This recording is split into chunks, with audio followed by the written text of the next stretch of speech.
Greetings, Darklings, from across the interwebs. It is once again I, the Duchess, Precious Ken, joining you on this lovely World Goth Day. And I have an exciting interview coming up that I'm going to introduce and talk to you about. But first, I have an unboxing. I love unboxings. This is great. Sent to me from my dear friend William with his new company Mooncoil Media. If you're a band that is looking for some extra promotion and trying to get the word out about a new release you have, great person to work with and check out. But he just sent me a big stack of CDs for us to look through and review here. Like one that I have reviewed before. This is the Neurofarm. And we have Dual, it looks like, Neon Apocalypse, and Autumn Tears. So those are things to look for, and get a hold of William and DJs. Make sure that you are on his list. So this is an exciting interview of somebody that I feel, you know, as the goth renaissance has come about, one of the big parts is that it's splintered off into so many genres and smaller parts. But this is somebody who I think really puts the rock back in Gothic rock. They are a phenomenal guitar player, a true axe master. And so having them on the show to talk about kind of that part of the scene is very exciting. I have with me of the band Black Angel, Matt Vowles. Matt, welcome to the show.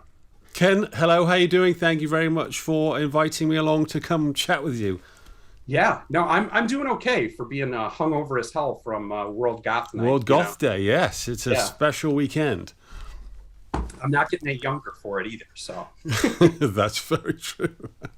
So, Matt, I'm excited. You've had quite a few in a short time period, albums coming out that have been really successful. As a matter of fact, I really love you've done vinyl runs and tried to do some really interesting new things with merch that I don't see everybody else doing. So I want to get to talking about that, but let's start out for maybe our listeners that aren't as familiar with you. Tell me a little bit about the history of the band, Incarnation, and a little bit of your personal history so people can get to know you. So I'm from England. I was born in funny that it might be something to do with the accent. I was born in 1970, so I'm plus 50 now. I kind of got into, in the early 80s, I was a new romantic. It was all Duran Duran, Spandau Ballet, and I have an older brother who was a complete Cure maniac, and he still is. And he turned me on to the Cure and Susie and the Clash, and I started going to goth clubs, and it just started like a lifelong love of this genre of music. And then over the years, because I work in the entertainment industry, I'm a sound supervisor and a re-recording mixer for one of the major studios here in LA, and film has also been a big part of my life. And so I'd worked as a producer with various bands and my own acts across a couple of decades, and I got tracks placed in films and TV shows and stuff, but there was never a real satisfaction to it. It was successful, but it wasn't really making me that happy. Yeah. So about 4 years ago, I decided to start the Black Angel project, and the idea of the project was for me to put down all of my, synthesizers and computers and all that kind of stuff, and just go back to, just the guitar and an amplifier, and just start writing riffs and songs and see what happens. And there wasn't even any kind of outlook that I was going to put it on Bandcamp or release it on Spotify, iTunes, or any of that. I just want to start kind of writing. I started writing, and I had more and more and more songs, and I got together with our first vocalist, and we produced this first album. And thank God for Bandcamp. I mean, for us, Bandcamp is amazing. It's just, as everybody knows, it means we can put out merchandise. And I think the difference between Bandcamp and then Spotify and iTunes is the people on Bandcamp, they really want to listen to that music. They look for music, they look for what they want, and they're really happy to support you. They'll buy your CD, they'll buy your album or whatever merch you have on there. And I guess the reason I like it the most is there's a personal connection. Everybody that buys our stuff, I write to them personally, I thank them, and it builds up these these sort of friendships, even though we're not kind of face to face. There's a connection, and when they No, get in touch with you, you know who they are, and you can talk to yeah. them, and that's really kind of special. So that's how the first album started, and I'm a bit of a workaholic. So as soon as I finish the first one, I tend to start the second one, and then I just keep going. So that's how in like 4 years we've done 4 albums. We're doing one a year, and in fact the last one was like after 6 or 7 months. So I don't want to kind of do it too fast and rush it, and it's like I'm just peddling this stuff out. But I really, really just love the process, and so it's even though it's a kind of a one man band where I'm for right now the kind of yeah, writer, engineer, producer, mastering engineer, publicity, label, you Wearing a name lot it. of hats. Yeah, yeah. Hopefully it's not kind of, jack of all trades, master of none, and we're doing something. But I just love what we do, and so I'm just going to keep on doing it until I guess I get just kind of bored of doing it. Well, I can say definitively you are doing it well. And I wouldn't say it's master of none. Your production levels are always incredible. I love hearing the new albums coming out. And I have a couple of quick follow-up questions here from things Yeah. that you said. Number one, and this might put a bad tone to the interview right off the bat, I'm not sure, but as you are from England, I happen to be one of the Americans that follows Premier League soccer Uh-huh. and I'm big into it. Do you have a team that you follow which might totally change my voice and tone on this interview? For me, football, I did it growing up. I loved it. I think I'm actually from Bristol in the southwest of England. So if I have a Okay. team, it's going to be Bristol. Okay. Are you like Arsenal, Liverpool, Spurs, United, Man U? It's worse than that. But Bristol is safe. That's a great one. No, actually, I'm a Chelsea Blues supporter. Okay. So it's Yeah, a yeah, tough yeah. time for us right now. But Yeah, back in the 80s, Bristol City, they were, well, then it was the first division. There wasn't it wasn't called Premiership, and they were a great team. And over the years, they just kind of gradually went down and down and down and down. They've kind of sort of stayed there, and they're sort of going back up a bit. I think they're in the second division, or Yep. they just missed out on the first. But home team is got to support them. And apart from that. yeah, I'm just glad. I think we're cool then. I think we're cool. I have no, We're good. it's not like you said like Liverpool or, United or something like that. Then we might have had a problem. Yeah, Chelsea's all right. Yeah. Okay, so then next follow-up question here is, you kind of talked about this is a lot your baby and putting things out for it, but you do have a new lineup for these last week that you are working with. Can you shout out your band really quick and what the other people are doing? Yes, totally. So yeah, like I say, I'm the main songwriter. I have had, we have worked with other artists over the years. In fact, on the first album, I wrote with a bunch of different people. And for example, on the first album, Poison was written by Julie Lynn, and she did a great job. And she also did Put Your Lips on Me off Kiss of Death. And she did a great job, and she's really good songwriter. And then I think over the last couple of albums, I've kind of done more myself, not for any particular reason whatsoever. It's just I've just kind of completely got into it. But on our second album, which was Kiss of Death, we changed direction slightly with the vocalist, and I had looked for a new vocalist for literally months and months and months, and I'd almost given up. And then along came Corey Landis, who is the vocalist and is the current vocalist, and long may he remain the vocalist. Hello, Corey, you are fantastic. And so yeah, he's done just an amazing job on the last 3 albums, and it's now kind of part of the Black Angel sound. So without Corey, it's now not going to be really Black Angel. So Corey, please don't leave us, okay? Because we need you. I remember after the first time we were talking, and I remember you reaching out to me and kind of saying, "Hey, Ken, do you know anybody or have anybody that might?" And I was just so glad to hear when you had. And I agree. I now associate Corey's voice so much with what you do. They're so intertwined now in terms of the music and their vocals. So Yeah, I was totally lucky to find him. I just didn't think it was going to happen, but it did, and he's great, and we work well together, and he's just such a nice guy as well, and a very very talented actor. If you haven't watched a show called The Offer on Paramount about the making of The Godfather, he I haven't watched it, but I have seen the previews for it and I've been meaning to check it out. yeah, he has a part. He has a part in that as an agent. So you'll spot him in that. Yeah, and that's a really really good show. And then also to really give a shout out to Manisha Jones. Manisha Jones is I don't like using the word backing singer, but she does do additional female vocals Yeah. on it. And also in the past we've had Aris and we've had Anne Courtney, who's in a really cool band called Mother Feather. But yeah, Manisha is I guess our main additional vocalist, and she is a wonderful person and really really great to work with. So yeah, that's really the core of what is Black Angel. Beautiful.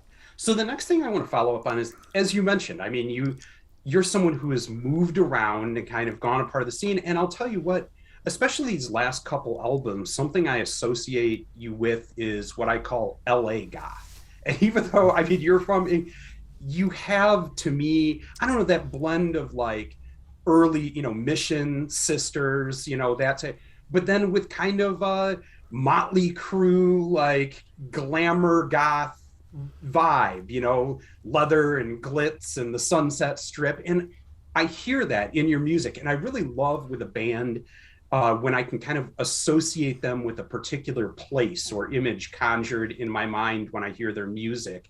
I know that, like I said, you've lived there now, right? Have spent time over in California. Tell me a little bit about how that has affected maybe the way that you think of Black Angel and music. Yeah, I've been in LA for 15 years now. I guess I'm mainly here, or we're mainly here with my wife and family for the sunshine and for work. We've both worked in the film industry and we continue to work in the film industry. So this is kind of essential that we're here. I actually thought we kind of sounded. Yeah, I totally get what you're saying. I mean, I do try and pull influences from when I sit down and write. I never want to try and copy. No, no. And mainly because I can't. You got Bauhaus Sisters, Susie. For me, these are just the epitome of the Gothic sound. Sure. And It's impossible to not be influenced by things you love. That's yeah. yeah, totally. So there's no kind of intentional thing to have the rock side, but Black Angel are definitely more Gothic rock than Gothic. I think Gothic has a very particular set of sounds in it, and the way guitar sounds and bass sounds and drum sounds. For me, traditionally, not to say it's wrong or right, but for me, traditionally, that's what I associate with the Gothic sound. But yeah, we try and add a bit more. I guess I was going to say it's a bit more kind of punk, but it is rock and it's just more energy. I think I just want to kind of put more guitars in it. I'm definitely a Sisters fan in terms of like Floodland. Yeah. And any of their tracks where it's more guitars, like on More, the guitars on that are amazing. And I think that's what I associate with Gothic rock, and that's what I try and put back into it. And I imagine when I was a lot younger, there was a club called the Whip in Bristol, in England, and they would always play a lot of the Cult, and they always had like a bit of a mosh pit in the middle, and I was always so influenced by that. And I always imagine these tracks, what would they sound like in a club really loud, and would I want to get up and dance to it?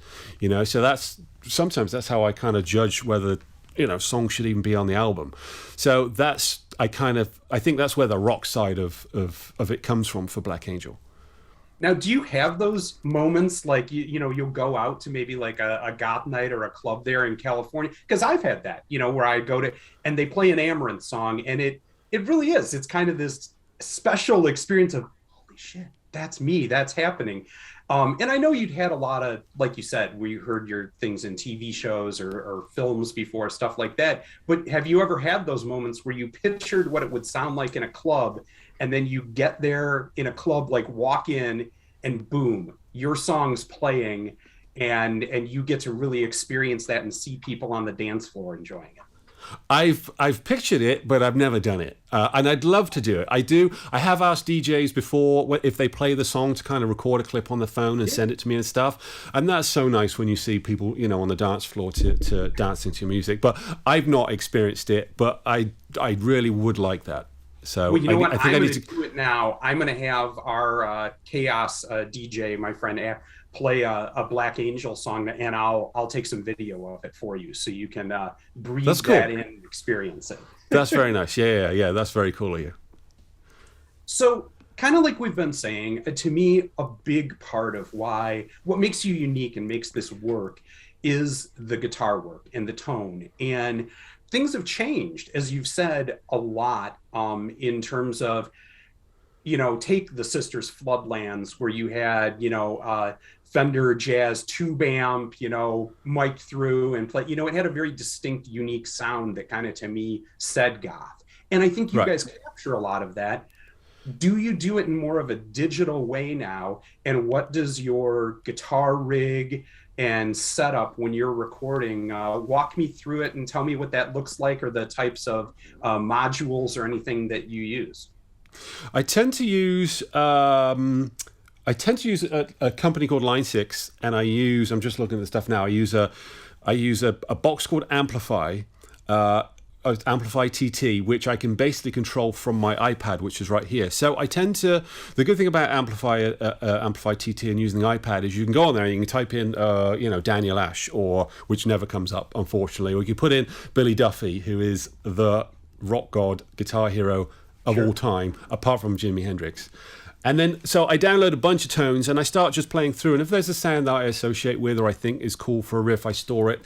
And at the beginning of an album project, I don't like, or I try not to make everything the same as the last album. I may bring up the sessions. I work on Logic Pro, and I may bring up, or actually, I'll listen to the last album and I'll make notes of any particular guitar sounds or tones or bass tones that I really liked. And I'll just go back in and I'll just make a note of what they are, because they'll probably come up again on this album. But I do like to start afresh on each album project. And like I say, I use a Line 6 for that. I use what is it down there? I use a Pod. HD 500 for bass, and everything's all linked through computers. I think if I had more time and more patience, and more money, I'd probably buy more amplifiers and maybe play more. But I kind of come from a producing background, so I kind of have the idea of the tone I want in my head anyway, and I'll go search it and just try and find the sound that I want. And then I just store all of these banks on various kind of computers and devices, and just kind of start writing from there. What about your guitar? Is there a particular guitar or couple that you really stand by and like to use? I do. I'm just going to grab it. Yeah, I just. Oh, that's pretty. This was the one we had in our live video. Yeah, it unfortunately it's not a Gibson. It came from China, but it is active and has active pickups. And when you plug it in and you turn it up, the feedback on this thing, like Nigel Tufnell says, you can go and have a bite. The sustain on this is really incredible. And then this is my main writing guitar, and I bought this. This is $100 Fender Squire guitar. It's $100. I bought it for my son to play the guitar, and he didn't want to play it. And it's a mini. It's a short guitar, and I write nearly everything on this thing. I don't know what it is, because there's two of these in the house. I bought my son a replacement and I put it on his wall, of which he still never played it. And that thing it just plays like a piece of junk. But there's just something about this guitar which just plays so well, and I love it. I hear it. Sometimes it's psychological on that. I have a old Gibson acoustic that I'm the same way. I write almost everything on, God, that guitar has to be 30 years old. I think I got it for a couple $100 or something, but there's just something about, I don't know, it feels familiar. It feels right. And you just get that in your head, that like this is what when I'm writing, I need to have it feel like this. Totally, totally. But I got there's a whole wall full of guitars and basses and stuff down there, and I'd like to think I can play them all. In fact, that's an interesting story. On the last video we did, when we did "Look Me in the Eye," one of the Brittany, who played our bass player, who was the model for the shoot. She said, "Oh, show me how you play this riff for the song." And I said, "You know what? I'll be totally honest. I can't remember. If you said, okay, pick a song, I'd have to sit down and for half an hour and try and work out how I played it, because I tend to write it, record it, Right. and then forget about it. And so when we have to play live, which I hope we're going to be able to do more, I got to basically just learn everything again, because Remember, yeah. I can't pick up a guitar and just kind of shred. Honestly, I think with like the pandemic and like what the last few, I bet that's really common for a lot of bands because people are still putting out albums, but you're just not touring with them in the same way or playing out Right. on regular. And if you're not, you're right. You've already moved on to something new before you really go through what might be the normal process of spending a whole year playing sets and everything of those songs where the muscle memory gets permanently ingrained. Exactly, and I think that's why we've put out, almost an album a year. Obviously, the pandemic isn't 4 years long, but we kind of we did the first album, got into the second one, then the pandemic struck, and we didn't have chance to go play or tour or do anything like that. So we've just kept writing and releasing and writing and releasing. And I guess at some point we'll have to actually play Yeah. and relearn everything. I hear that. I'm with you on it. So the next thing I want to jump into is you mentioned this. You have a new album out that we've talked about. You've had a couple of singles on it that have made it to either winning or had one that is currently looks like it's going to win on the Sounds and Shadows Dark Scene single chart. And the new album is called The Black Rose. Tell me a little bit about what is, different or what you did for this album and why it's special to you.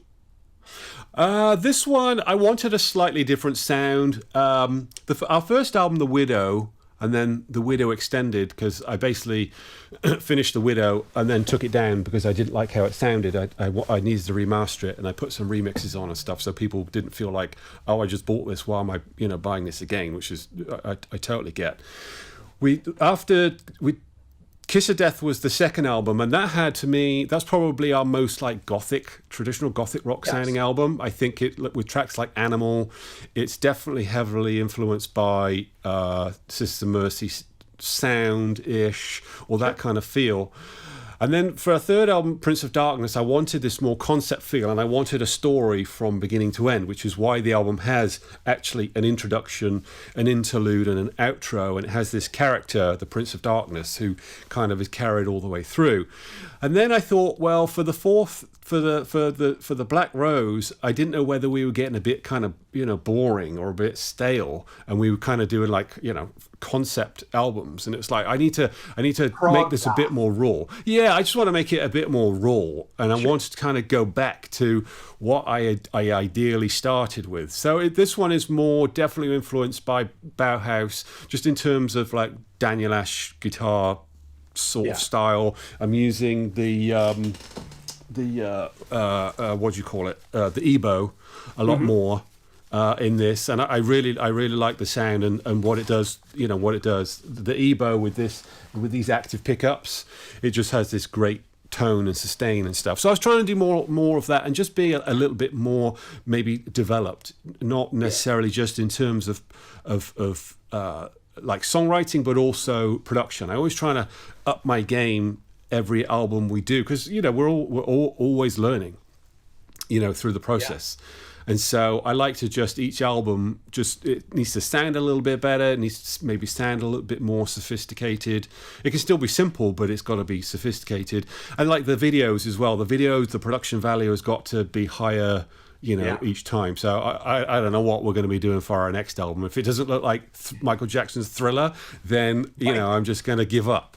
Well, I gotta say that is something that really impresses me is you are constantly, and I guess this makes sense because of your background in film and TV and production and whatnot and being in LA, but you are constantly throwing out new, really high quality, really cool videos. When you talk about everything you do in terms of being producer, promoter, songwriter, all these things, how much influence is the video all you too, like storyboarding or come up with an idea, or is that something you usually get a director or something like that to handle? No, I pretty much do. I pretty much do that. We have a great. I use a great DP and cinematographer called Andrew Giordano, and he did. He did Look Me in the Eye. The other video, All or Nothing, I did with the help of my wife Catherine. So it depends. It sometimes, and I can see the where the look is changed as well if I use a professional DP. But essentially, yeah, I do everything there. I produce it. I cast the people. I come up with the stories. I come up with the locations. The only thing I don't do is my awesome wife Catherine. She helps me sometimes with the camera work. I also went before I got into film. Before I went to film school, I was going to be a photographer, so I have that kind of background as well. So I will often do the camera work, and then after, yeah, I do all the editing and I send out the visual effects. Like in Look Me in the Eye, our main actress Anna, her pupils are blacked all the way through, Mm-hmm. Yeah. like these devil eyes, and so I did send that out to get done because it just takes too long for me to do that. But yeah, essentially I'm a bit of a one-man band in terms of the video production as well, because I don't think it's a selfish thing. It's a creative thing, and I just like having, I guess, control of it. I've been in so many bands over the years where, and rightly so, everyone has a fair kind of input and it's very democratic. But this project, because I'd done that for so long, I just wanted to do something that kind of made me happy doing it. So Yeah, even no, though it can be you came back and did this for your heart, so you yeah, want to have it look like, sound like, and be what your vision was. yeah, exactly, yeah. So yeah, and I love it. So why So I'm not? going to do a left turn real quick because you've talked a lot about, movies and being involved in TV and whatnot. I'm kind of curious as to, just for people getting to know you a little bit better, are there any movies or shows that you've been into lately that, I don't know, you feel, maybe also were an influence on you from that side of it towards the music you make, maybe? My favorite movie in the whole world is Spinal Tap. And I can watch Spinal Tap over and over and over again. And myself and my mix partner, Lyle Engel at Warner Brothers, we will just start reciting the whole movie. We'll just pick a scene and we'll just start riffing off each other. It's just, and I think I would just love to be in Spinal Tap, and I would love to go on tour with Spinal Tap. It's one of the only movies I think I can put on and watch over and over and over again. It's just, the writing is incredible, and they're coming back with this Spinal Tap 2 40th anniversary version. And I don't know if that's a good idea, Yeah, because I always it's get worried just about things like that, but who knows? Maybe it will be fun. Now, going along with that Spinal Tap concept, I know something recently that both is kind of tapped into goth and definitely plays an homage to Spinal Tap. Have you ever watched the What We Do in the Shadows? oh, the TV show. Well, the movie and the TV show, yeah, both. I've watched little bits of it, and I was actually hoping to get some music placed on the TV Oh, show, wow. of which hasn't happened yet, but Does it have would a be great nice to. soundtrack. Yeah, exactly, and it's so cool when shows like this use goth tracks and music from that genre. So yeah, hopefully there's going to be some more. Well, if you like Spinal, I do highly recommend checking that show out. I think you would really vibe it. It has that same kind of energy. Anything else like that you find really interesting in TV or movies lately that, I don't know, get excited and kind of find inspiring? I wouldn't say inspiring. But I do love movies. I work in the movie business every day. Sometimes it's nice to come home and just shut that off, because that's what I've been doing for True. the last 9 hours. Especially if you're in on a dub stage at like 85 decibels, and it just hits you all day long. The last thing you want to do is sit down and watch more. But yeah, I'm a total movie buff, and one of the reasons I got into this industry is because of the love of movies. And one thing I do at the moment, one of the things I do is movie sound restoration.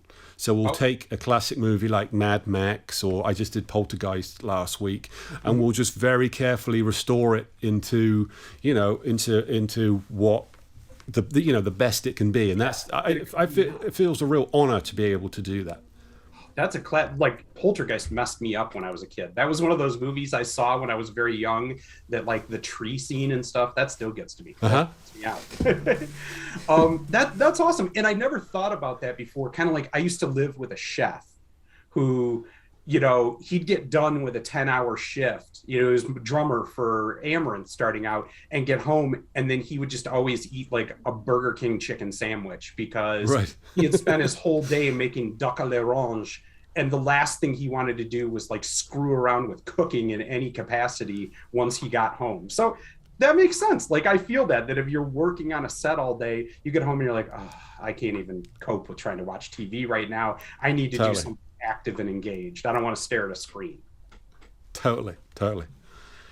So we have now reached the part of the interview where we're a music review page at Sounds and Shadows first and foremost. So I always like to hear from an artist that's in the scene and that I enjoy.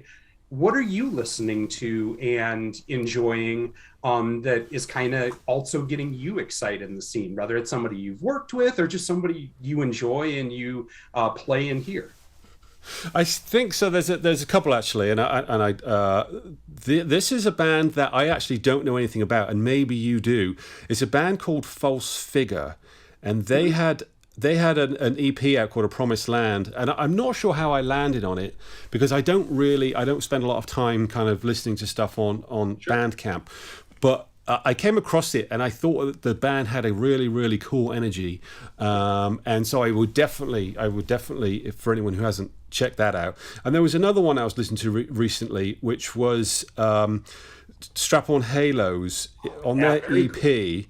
EP. There's a track called Perish, and Layla Renner's vocal on that is just really so good. Yeah. It's really cool, and that's a really good track. What else have I been listening to? I do want to give a shout out to one. It's actually a radio station that I listen to. Like I say, I'm an '80s kid, and there's a radio station called Gem Radio New Wave. It comes out of it's an internet radio station. It comes out of Dublin in Ireland, and it's 24 hours of new wave and alternative music. And there's no commercials, and there's nobody talks, and it just plays for 24 hours. And I have it on the house pretty 24 hours, and it drives everybody in my house nuts, because it's like, oh god, have we got this on again, Dad? And I have it on all the time. So if you like new wave and alternative, and when I say alternative, pretty much anything from the 80s, from the Smiths to the Yeah. Cult to the Damned, anything like that, it's a really, really good station to check out, and I listen to it all the time, and it's really cool. Very cool. Very cool. And that's great. I love that you shouted out a radio station on there and something, because that is such an important part of our scene now, as to, like you said, there's so many bands, just so much happening all the time, and trying to find a way to maybe something that you particularly are interested in can be hard to find in the tidal wave of all the new music on Bandcamp and things happening. So before we get to the point where we're going to spin out here, I do want to ask, what are you excited for Black Angel coming up here in the future? I mean, you have the new album out, you have new singles and videos that you've been doing. If we're having a conversation a year from now, what do you want to be telling me and excited about of what's happened for Black Angel? Okay. So a year from now, so we've finished our next album, which is called. It's either called Crimson Black or Devil in a Black Dress. I normally have all my album titles all laid out, like in all the years, in front of me. Yeah. So I know what the next two are going to be, and I knew what the last four were going to be. I had all their names sorted out like 5 years ago. So if we talk in a year's time, then we've just finished our new album, which I've already started writing now. We're on the bill for Cruel World for next year. Yeah. Even if it's just on the baby stage and the first people on, we want to be. I'd really just love to be on that bill. Yeah. That would be cool, because I went to it last week, and I think the Bauhaus performance could possibly be the best performance I've ever seen. I heard a lot of people saying that were blown away. I saw a couple years back, it was just David J. and Peter Murphy playing in Chicago. So it wasn't everyone. But just incredible I heard and saw a video of people going to it that were blown away with how Bauhaus sounded. It was. I saw Bauhaus a couple of years ago here in LA. To be honest, I was so hammered I can't remember the second half of the set, and I don't remember even getting home. But so I couldn't have been that impressed. And I think part of the Bauhaus show at Cruel World, they were on the big stage. It was night. The light show was incredible, but the best thing about it was the sound. I mean, Daniel Ash, for what looked like just the four of them up there, just sounded really, really incredible. And my favourite has always been in 1985. I went to see The Cure in Birmingham in England, and that's always been my favourite performance. But this was just, it was phenomenal. It was really, really good. So anyway, sorry, go back to the question. No, well, I would love that for you. I would love to, hear that you guys could be on Cruel World for next year. That would be amazing. Yeah, that would be fantastic. But yeah, we do need to play. We were talking to somebody about maybe doing a mini tour of Italy. Which would be nice. Yeah. We'd like to do something. We'd like to do something in the US, just a short tour, just to kind of get our feet wet, kind of thing, or maybe on the back of somebody else, another current goth post-punk band that's a lot more popular than us. We'd be happy to kind of tag along as a support group for that. Sure. That would be cool. And then maybe knock out some new videos as well for the new album. Yeah. But I think that's it. I think it's just to me it's just important to keep doing the creative process, and I just love the writing. Even though I get to the end, it's like, oh man, I've had enough. Give it 2 days, and I'm back to it.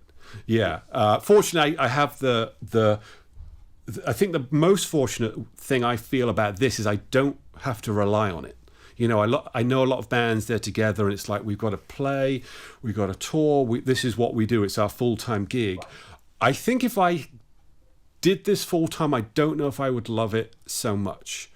I'm in a really fortunate position that my career is super, I was going to say super solid, touch wood. It is. Who knows what could happen next week? But I can do this. I do this for pleasure, and as long as I can do this for pleasure, I love doing it. I think if I had to rely on it, I don't know. I think I'd get frustrated a lot more easily. It's a different kind of pressure, for sure. Exactly. And I want to be able to do this because I love doing it. And if my career can support doing this, then that's all I can ask for. And I mean, you get in your head when it's that way. When, look, this is to get money for my family and things like that. Do you maybe smooth some of the edges off or not take some of the chances that you would have, because you have to think about, I need to make sure that this reaches a certain level of popularity, whereas it gives you more artistic freedom when, kind of like you said, you're doing this for you because you want to. You hope people are interested and into it, but this isn't your primary goal in writing a song, is to get one that's popular. Yeah, and to go on from that, like for example, if we produce a vinyl album and try and sell it on Bandcamp for one of our albums, I end up in a loss, but I want it to be the best physical product it can be, and someone get a real kick out of it. Yeah. And so I'd rather do that and make it better vinyl, better printing, and hopefully we even break even, but that doesn't normally happen either. So as long so it's more about, and if we had to do this for real for like a job, then it just wouldn't be the same. Sure, sure. Okay, so we are now going to get to the point where I ask you, what is the song off the new album that you'd like to spin out to share with people that you think really epitomizes the Black Angel sound on this new album? Good question. Is it just a song, or is it going to be the video? Sure, you could do. If you do one that's a video, we will play the video. If you do one that's just the song, we will just play the song. So I'd say "Look Me in the Eye" because we recently finished the video, and I was really pleased with it. I think for the limited budget we had, I think we did okay. I think we did all right. In fact, this was the first video where I've actually kind of cast people. Actually, it's not the first time, but this time we had a slightly bigger cast, and we had a female. I wanted a female drummer for the video and I found a really great person for the part, and I didn't think they were going to be available. So I reached out to somebody else, say, hey, do you think you could do it? And then of course I get an email from the original person who says, yeah, I can do it now. And I'm like, well, what do I do? So I had to go out and buy another drum kit so I could have 2 drum kits in this video. So awesome. I just love people to see it. I think production value is a lot higher. Andrew Giordano, who was the cameraman and DP, he was in it. The girls that were in it were great. Lily Tran, Brittany, Anna, and I'm going to remember the 4th one by the time we get to the end. And of course Corey did a fantastic job too. And I really Tiger Lapis, she was the 4th actress. There it is. See, you knew you were going to get that right. So that's the one. Look Me in the Eye, which is one of our new singles and videos. Wonderful. Well, from us here at Sounds and Shadows, this has been the interview with Black Angel, and this is their brand new video, Look Me in the Eye. For all of you out there, I'd like to wish you a happy World Goth Day. Keep it dark, y'all.